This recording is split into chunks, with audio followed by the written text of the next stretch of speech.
Good morning, students. This is Jayanti Miss from Social Department. Last video பார்த்திங்கன்னா நம்ம fourth வீடியோவில் Marudhu brothers and Dheeran Chinnamalai பற்றி பார்த்தோம். இன்றைக்கி நம்ம பார்க்க போகிறது Vellore revolt of 1806. Before reducing all Palayakaras of South Tamil Nadu into submission, the East India Company had acquired the revenue districts of Salem, Dindigul at the conclusion of the war with Tippu in 1792. Coimbatore was annexed at the end of the Anglo-Mysore War in 1799. In the same year, the Raja of Tanjore, whose status had been reduced to that of a vassal in 1798, gave up his sovereign rights over that region to the English. After the suppression of a resistance of Kattabomman and Marudhu brothers, the British charged the Nawab of Arcot with disloyalty and forced a treaty on him. According to this treaty of 1801, the Nawab was to cede the districts of North Arcot, South Arcot, Tiruchirappalli, Madurai and Tirunelveli to the company and transfer all the administrative powers to it. அதாவது இன்றைக்கி நம்ம பார்க்க போகிறது பார்த்தோம்னா வேலூர் புரட்சி 1806 நடந்துச்சு. அதாவது தென் தமிழகத்தில் பாளையக்காரர்கள் எல்லாத்தையுமே ஒடுக்குவதற்கு முன்னாலேயே இங்கிலீஷ் ஈஸ்ட் இந்தியா கம்பெனி 1792 திப்புவோடு ஏற்பட்ட போரோட முடிவில் சேலம், திண்டுக்கல் இப்படி வருவாய் கொடுக்குற மாவட்டங்கள் எல்லாமே இங்கிலீஷ் ஈஸ்ட் இந்தியா கம்பெனி வாங்கிட்டாங்க. 1799 நடந்த ஆங்கிலேய மைசூர் போரில் அதனுடைய முடிவில் கோயம்புத்தூரும் அவங்களுக்கு இணைக்கப்பட்டுச்சு. இன் 1798 பார்த்தீங்க அப்படின்னா தாஞ்சூர் அரசர் அந்த ஊரிலோட இறையாண்மையை இங்கிலீஷ்க்கு விட்டு கொடுத்து அதே ஆண்டு அவர் கப்பம் கட்டுற நிலைமைக்கும் தள்ளப்பட்டார். தென் கட்டபொம்மனோட எதிர்ப்பு, மருது பிரதர்ஸோட எதிர்ப்பு, இதை எல்லாத்தையும் இங்கிலீஷ் ஒடுக்கிய பின்னாடி ஆற்காடு நவாபை நீங்கள் விசுவாசம் இல்லாதவங்க அப்படின்னு சொல்லி அவர் மேலே குற்றம் சுமத்தி அவரை கட்டாயப்படுத்தி ஒரு ஒப்பந்தத்தை அவர் மேலே திணிக்கிறாங்க. 1801 ஏற்பட்ட இந்த ஒப்பந்தப்படி ஆற்காடு நவாப் பார்த்திங்கன்னா வட ஆற்காடு, தென் ஆற்காடு, திருச்சி, மதுரை அண்ட் திருநெல்வேலி இந்த எல்லா மாவட்டங்களோட அதிகாரத்தையும் இங்கிலீஷ் கிட்ட ஒப்படைச்சிடணும் அப்படிங்கிறது தான் அந்த ஒப்பந்தத்தில் இருந்துச்சு. Next, grievances of Indian soldiers, அதாவது இந்திய வீரர்களின் மனக்குறை. But the resistance did not die down. The dispossessed little kings and feudal chieftains continued to deliberate on the future course of action against the British government. But எதிர்ப்பு பார்த்திங்கன்னா அடங்கவே இல்லை. இந்த வெளியேற்றப்பட்ட சிற்றரசர்களும் நில சுவாந்தாரர்களும் கம்பெனி அரசுக்கு எதிராக எதிர்காலம் திட்டத்தை குறித்து நிதானமாக சிந்திச்சு கொண்டே இருந்தாங்க. The outcome was the Velur Revolt of 1806. The objective conditions for a last-ditch fight existed in the eve of the revolt. இதன் விளைவாக வெளிப்பட்டது தான் என்னென்னா 1806 நடந்த வேலூர் புரட்சி. இந்த புரட்சியோட இறுதி நிகழ்வு பார்த்தீங்க அப்படின்னா அந்நிய ஆட்சியை தூக்கி எறிவதை நோக்கமாக கொண்டிருந்துச்சு. The sepoys of the British Indian Army nursed a strong sense of resentment over low salary and poor prospects of promotion. அதாவது பிரிட்டிஷ் இராணுவத்தில் ஒர்க் பண்ணிகிட்டு இருந்த நம்மளோட இந்திய சிப்பாய்ஸாக இருந்தவங்களுக்கு பார்த்திங்கன்னா ரொம்ப லோ சேலரி, அதாவது குறைவான ஊதியம் அவங்களுக்கு கொடுக்கப்பட்டுச்சு. அவங்களுக்கு பதவி உயர்வு அப்படிங்கிறதுக்கு வாய்ப்பு ரொம்ப கம்மியாக இருந்துச்சு. ஸோ இதனால் பார்த்திங்க அப்படின்னா அவங்க ரொம்ப ரிசன்மெண்ட்னால் ரொம்ப கோபத்தோடு இருந்தாங்க. The English army officers scant respect for the social and religious sentiments of the Indian sepoys also angered them. தன்னோட சமூக சமய நம்பிக்கைக்கு இங்கிலீஷ் அதிகாரிகள் பார்த்திங்கன்னா குறைவாக மதிப்பளித்ததாகவும் விவசாயிகளோட வேளாண்மையில் அதுலேயும் சிக்கல் ஏற்படுத்துறதுனாவும் அவங்கெல்லாம் அதனால் ரொம்ப சிரமப்பட்டாங்க. The state of peasantry from which class the sepoys had been recruited also bothered them, much which new experiments in land tenures causing unsettled conditions and famine breaking out in 1805. Many of the sepoys' families were in dire economic straits. The most opportune situation come with the sons and the family members of Tipu being interned in Velur Fort. The trigger for the revolt came into the form of a new military regulation notified by the Commander-in-Chief Sir John Craddock. அதாவது சோதனையின் அடிப்படையில் நடைமுறைப்படுத்தப்பட்ட நில குத்தகை அப்படிங்கிற அந்த முறையில் பார்த்திங்கன்னா ஒரு நிலையில்லா தன்மை இருந்ததால் 1805 பஞ்சம் ஏற்பட்டுச்சு.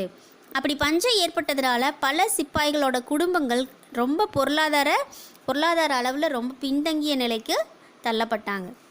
ஸோ திப்பு சுல்தானோட மகன்களும் அவர்கள் குடும்பத்தினரும் வேலூர் கோட்டையில் சிறை வைக்கப்பட்ட வேளையில் கிளர்ச்சிக்கு ஒரு சான்ஸு அங்கே வந்துச்சு. அது மட்டும் இல்லாமல் சர் ஜான் கிரடாக் அப்படிங்கிற புதிய இராணுவ விதிமுறை வெளியிடப்பட்டது இன்னொரு ரீசனாக இருந்துச்சு. According to the new regulations, the Indian soldiers were asked not to wear caste marks or earrings when in uniform. அதாவது அந்த புதிய விதிகளின்படி இந்திய வீரர்கள் யூனிஃபார்ம் போட்டிருக்கும் போது பார்த்திங்க அப்படின்னா ஜாதி அடிப்படையிலான அல்லது மத அடிப்படையிலான இந்த திருநீறு பூசுறது அந்த மாதிரி ரிலீஜியஸ் மார்க்ஸ் எதுவும் வச்சுக்கக்கூடாது. அதே மாதிரி இயர்ரிங்ஸ் அதாவது காதணிகள் எதுவும் அணியக்கூடாது அப்படிங்கிறது அவங்களோட விதிகளில் குறிப்பிடப்பட்டிருந்துச்சு. They were to be cleanly shaven on the chin and maintain uniformity about low their most looked. அவங்களோட தாடையை பார்த்திங்கன்னா முழுமையாக அவங்களோட தாடியெல்லாம் பார்த்திங்கன்னா முழுமையாக ஷேவ் பண்ணியிருக்கணும். அண்ட் அவங்களோட மீசை பார்த்திங்கன்னா யூனிஃபார்மிட்டியாக எல்லா சோல்ஜர்ஸும் ஒரே மாதிரி யூனிஃபார்மிட்டியாக அவங்களோட மீசையை ட்ரிம் பண்ணியிருக்கணும் அப்படின்னு. The new turban added fuel to the fire. அதாவது புதுசாக ஒரு தலைப்பாகையை இன்ட்ரடியூஸ் பண்ணது பார்த்திங்கன்னா எப்படி இருந்ததுன்னா ஆல்ரெடி சோல்ஜர்ஸ்க்கு நிறையா problem, low salary, no promotion அப்படிங்கிற மாதிரி நிறையா பிரச்சனை இருந்தாலும் அதில் எரியிற தீயில் எண்ணெய் ஊற்றுற மாதிரி ஒரு நியூ டர்பன் அவங்க ஆட் பண்ணாங்க.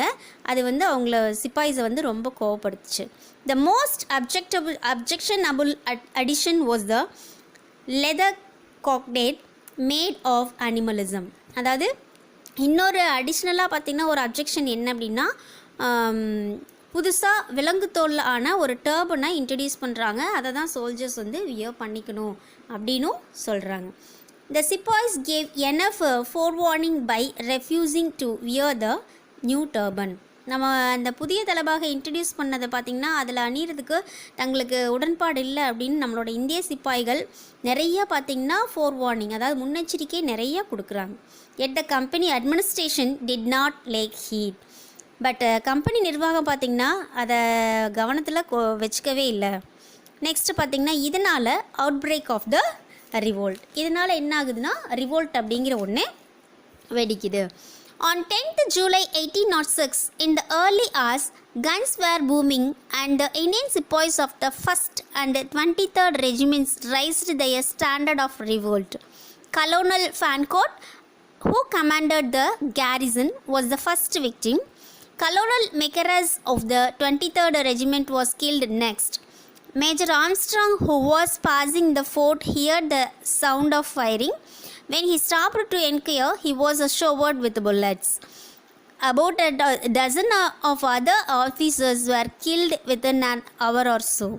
Among them, Lieutenant Ely and Lieutenant Popham belonged to His Majesty's battalion. அதாவது இந்த சூழ்நிலையில் தான் இந்த புரட்சி அப்படிங்கிறதே வெடிக்குது. 1806 பார்த்திங்கன்னா July 10 early morning 1st and 23rd படைப்பிரிவுகளோட இந்திய சிப்பாய்கள் என்ன பண்ணுறாங்கன்னா துப்பாக்கியை ஷூட் பண்ணி காமிச்சு புரட்சியை அப்போ தான் ஸ்டார்ட் பண்ணுறாங்க. இந்த கோட்டையில் இருக்கிற காவல் படையினர் எல்லாருமே பார்த்திங்கன்னா உயர் பொறுப்பு வகித்த கர்னல் பான்கோட் என்பவர் தான் முதல் பலியானார். அடுத்ததாக பார்த்தீங்கன்னா 23rd படைப்பிரிவை சேர்ந்த கர்னல் மிகாரஸ் அப்படிங்கிறவர் கொல்லப்பட்டார். கோட்டையை கடந்து போயிட்டு இருந்த போது மேஜர் ஆம்ஸ்ட்ராங் அந்த துப்பாக்கி சத்தத்தை கேட்டார். பட் அவர் அலர்ட் ஆகிறதுக்குள்ளே பார்த்தீங்க அப்படின்னா அவரும் சுடப்பட்டார். ஏறத்தாழ 12க்கும் அதிகமான அதிகாரிகள் பார்த்திங்கன்னா நெக்ஸ்ட் 1 hour கொல்லப்பட்டுறாங்க. அவர்களில் லெப்டினன்ட் எல்லியும் லெப்டினன்ட் பாப்ஹா அப்படிங்கிறவரும் பிரிட்டிஷ் மன்னரோட படைப்பிரிவை சேர்ந்தவங்களாக இருந்தாங்க. நெக்ஸ்ட்டு பார்த்தோம் அப்படின்னம்னா நம்ம ஜில்லஸ்பியின் புருட்டாலிட்டி, அதாவது ஜில்லஸ்பீஸ் அப்படிங்கிறவரோட ப்ரூட்டாலிட்டியை நம்ம பார்க்க போகிறோம். Major goods who was outside the fort informed Colonel Gillespie, the cavalry command in Orchard. Gillespie reached the fort along with the squadron of cavalry under the command of Captain Young at 9 a.m.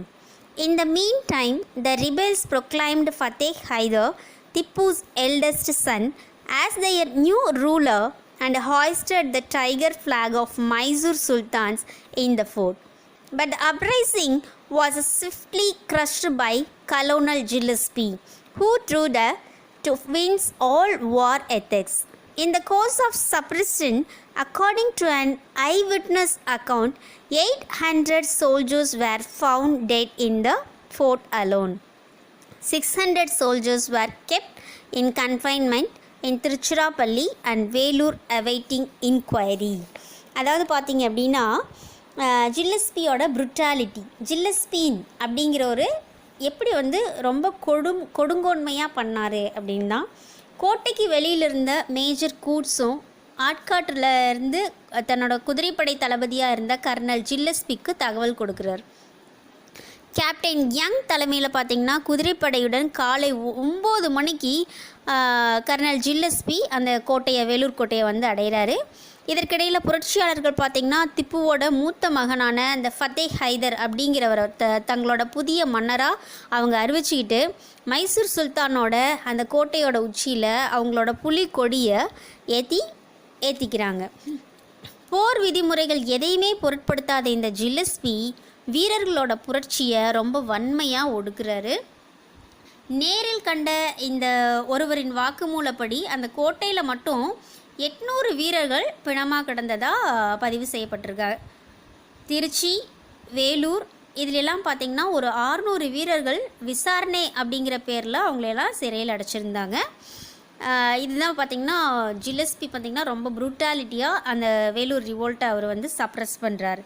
Next consequences of revolt, அதாவது இந்த ரிவோல்ட்டோட விளைவுகள், பின் விளைவுகள்லாம் என்ன அப்படின்னா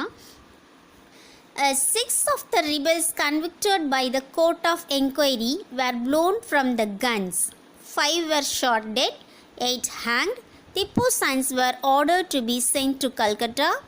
The officers and men engaged in the suppression of the revolt were rewarded with the prize money and promotion.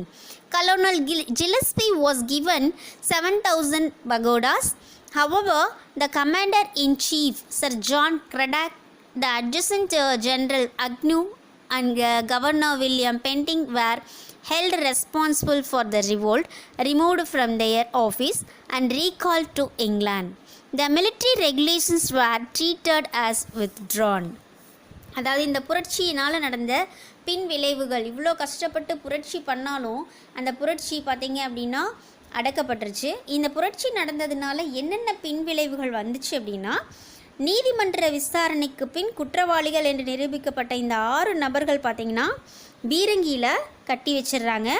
அந்த கட்டி வச்ச நிலையிலேயே அவங்கள சுட்டுறாங்க.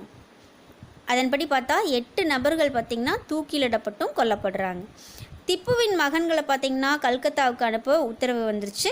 அண்ட் கலவரத்தை அடக்குதலில் ஈடுபட்ட அதிகாரிகளுக்கு பரிசு தொகையும் பதவி உயர்வும் வழங்கப்பட்டுச்சான். அண்ட் கர்னல் ஜில்லஸ்பி 7000 பகோடாக்களை வெகுமதியாக அளிக்கப்பட்டுச்சு அவங்களுக்கு.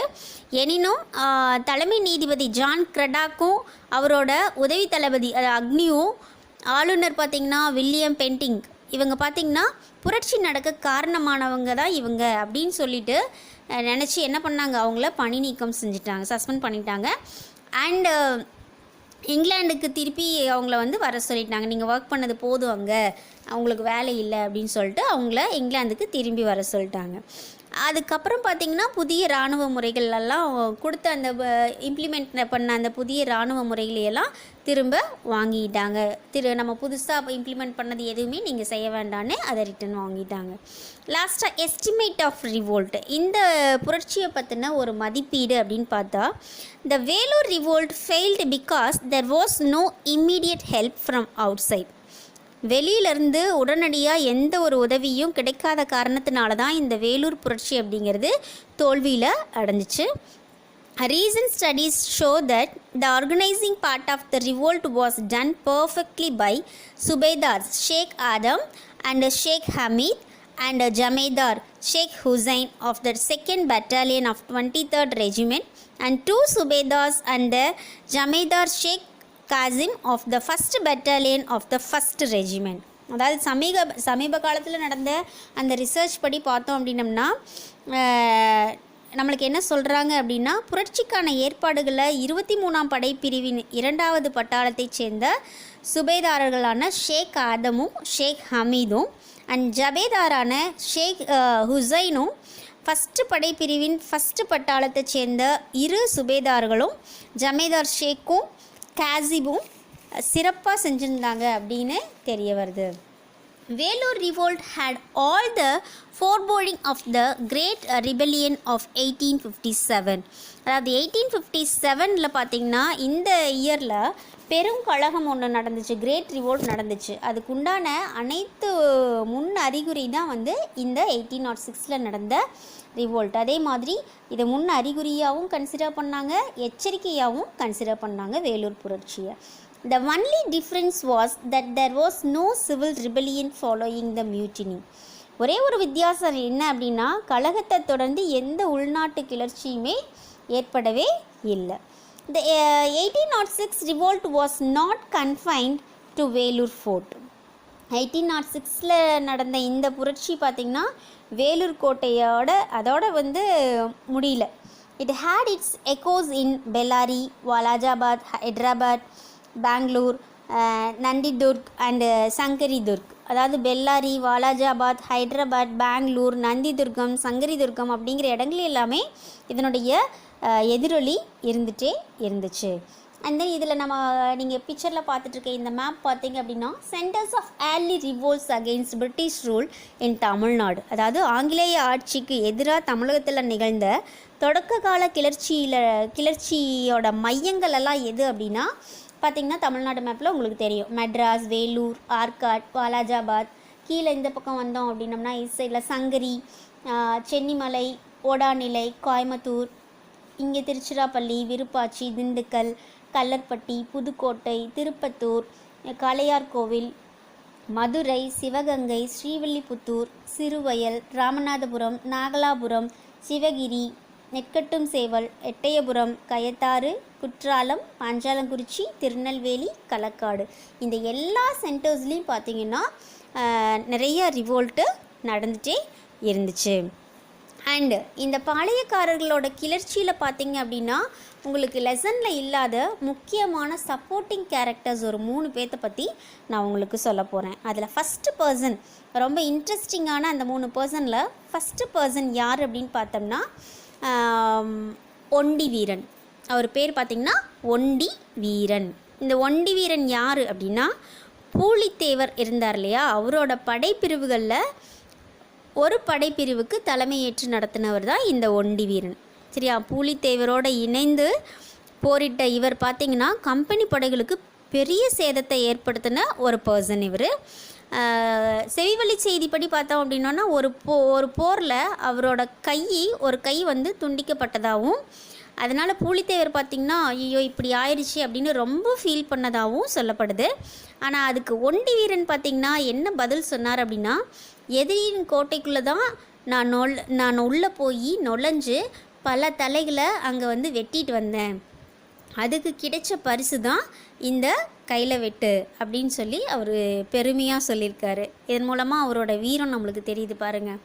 அண்ட் அனதர் இம்பார்ட்டன்ட் பர்சன் அப்படின்னு பார்த்தோம்னா விருப்பாட்சியின் பாளையக்காரரான கோபால நாயக். நம்ம வேலுநாச்சியாருக்கு பார்த்திங்கன்னா ஹெல்ப் பண்ணி 8 இயர்ஸ் அங்கே தங்க வச்சார் இல்லையா, அவர் தான் கோபால நாயக்கு. அவர் இந்த புரட்சியில் ஒரு இம்பார்ட்டன்ட் பர்சன் சொல்லலாம். அதாவது இந்த கோபால நாயக்கரை பார்த்திங்கன்னா தலைவராக கொண்ட திண்டுக்கல் கூட்டமைப்பில் மணப்பாறையின் லட்சுமி நாயக்கரும் தேவதானப்பட்டியின் பூஜை நாயக்கரும் இடம்பெற்றிருந்தாங்க. தன் நட்பை வெளிப்படுத்துகிற விதமாக ஒரு நல்லுறவு குழுவை அனுப்பி வச்ச திப்பு சுல்தானுக்கு திப்பு சுல்தானால் பார்த்திங்கன்னா அந்த கோபால நாயக்கர் வந்து ரொம்ப ஈர்க்கப்பட்டார். கோயம்புத்தூரை மையமாக கொண்டு பிரிட்டிஷாரை ஏற்ற அவர் பின்னால் பார்த்திங்கன்னா கட்டபொம்மனோட சகோதரர்களான ஊமத்துறையோட ஜாயின் பண்ணி புரட்சியில் ஈடுபட்டார். அவர் பார்த்திங்கன்னா உள்ளூர் விவசாயிகளின் ஆதரவுடன் ஆனைமலையில் கடும் போர் புரிந்தாராமா. ஆயினும் பிரிட்டிஷ் படைகளால் அவர் 1801 வெற்றி கொள்ளப்பட்டார். சரியாம்மா. அண்டு தேர்ட் இம்பார்ட்டன்ட் பர்சன் அப்படின்னு பார்த்தோம்னா இவங்க பேர் பார்த்திங்கன்னா பிக்சரில் பார்க்குறீங்களே, இவங்க பேர் பார்த்திங்கன்னா குயிலி. அழகாக இருக்காங்க இல்லையா?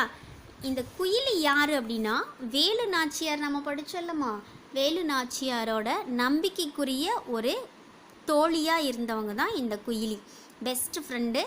அண்ட் தென் இவங்க யார் அப்படின்னா உடையாள் அப்படிங்கிற ஒரு பெண்கள் படைப்பிரிவை வந்து தலைமையேற்று நடத்தினவங்க தான் இந்த குயிலி.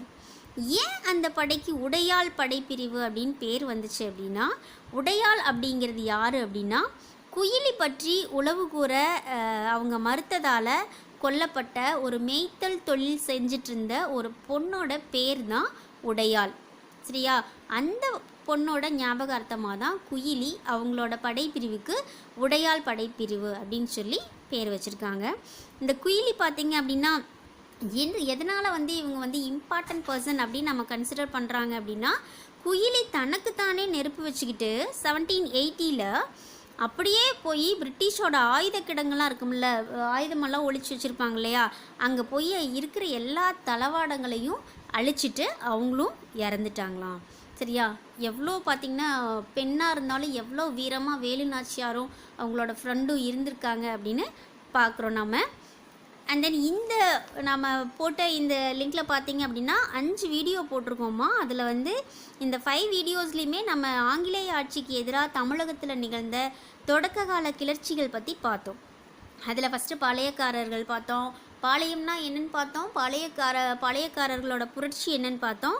அதில் முக்கியமாக பூலித்தேவர், வேலு நாச்சியார், வீரபாண்டிய கட்டபொம்மன், மருது பிரதர்ஸ் அண்ட் தீரன் சின்னமலை பற்றி பார்த்தோம். அண்ட் லாஸ்ட்டாக நம்ம வேலூர் புரட்சி யார் பண்ணாங்க, எதுக்கு பண்ணாங்க, அதுக்கு என்ன காரணம், அதனால் என்ன விளைவு, அந்த வேலூர் புரட்சியோட மதிப்பு தான் என்ன அப்படிங்கிறத நம்ம இப்போ வரைக்கும் நம்ம பார்த்தோம். இதோட சோஷியல் சயின்ஸில் வால்யூம் 2 யூனிட் நம்பர் 6 கம்ப்ளீட் ஆயிடுச்சுமா. நெக்ஸ்ட்டு நம்ம இன்னொரு இன்ட்ரெஸ்டிங்கான லெசனில் மீட் பண்ணுவோம். Thank you students.